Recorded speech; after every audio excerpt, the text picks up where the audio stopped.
This is the S&P 500 Spider ETF SPY one-day reading for August 26, 2024. It's currently June 26, 2024, 10:49 p.m. Eastern Time. SPY at the time of this reading is $545.51. That's USD. The shuffle video for the August 26 reading was created on June 19, 2024 at 1:31 p.m. Eastern Time. That's a video playing for you in the lower left corner. So the overall theme of behavior for the 26, a significant move to the upside on a multi-day scale. Sometimes the adjustment card is out of oversold territory. It's also the short squeeze card. It doesn't mean every time you see it there's a short squeeze, but it indicates short squeeze sometimes.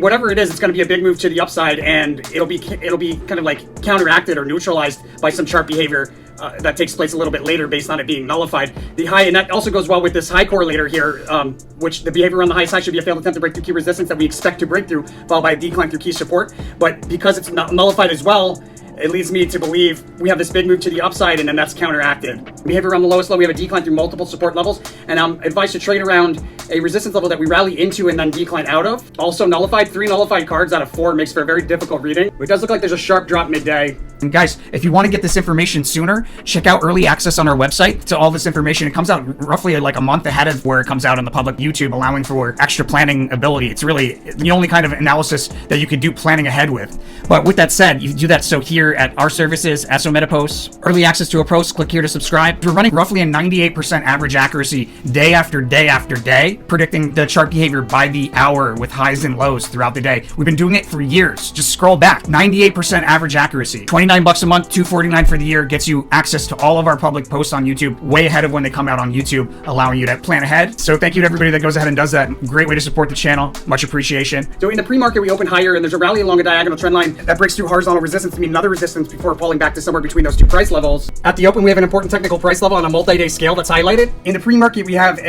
open higher, and then there's a rally along a diagonal trend line to break through horizontal resistance before meeting another resistance and then pulling back to somewhere between those two price levels. An important technical price level on a 1-month chart scale minimum at the open, and we have a fake out to the downside there in the first half hour where we revisit a support level with a period of sideways rotation and a sharp drop to revisit a support level that we recently met before, about 940-ish, 945. Interesting. So that fake out might actually be to the upside.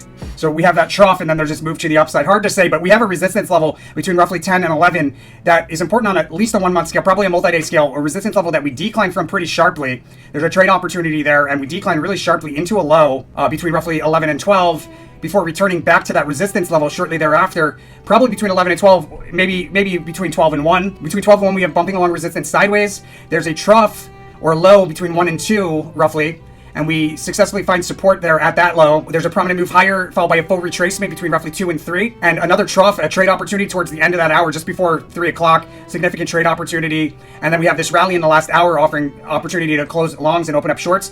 We attempt to establish support at the close. There's a reversal with a notable move to the downside in the post-market. The sneak preview for the following days out of a decline, a big move higher from the bottom of a range to the top of a range. So as far as the trades, I think at that resistance level there between roughly 10 and 11, I would open up a short, close the short at a low between 11 and 12. And when I close that short, I would open up another long and close that when we return back to the resistance level that we fell from in the 10 to 11 o'clock hour. All right, so you could probably open up a long position for a quick day trade and close the long position when we attempt to establish support at a higher price level just before the close. Open up that long position just before 3 o'clock in the midst of a move higher, and then a full retracement. That full retracement, when we hit the bottom of that, that's where you want to open up a long position before this rally into an attempt to establish support at the close. And that's SPY for August 26, 2024. Let me know what you think by hitting that like button. As always, make sure to follow that rule of karma. You know where to go, you know what to do.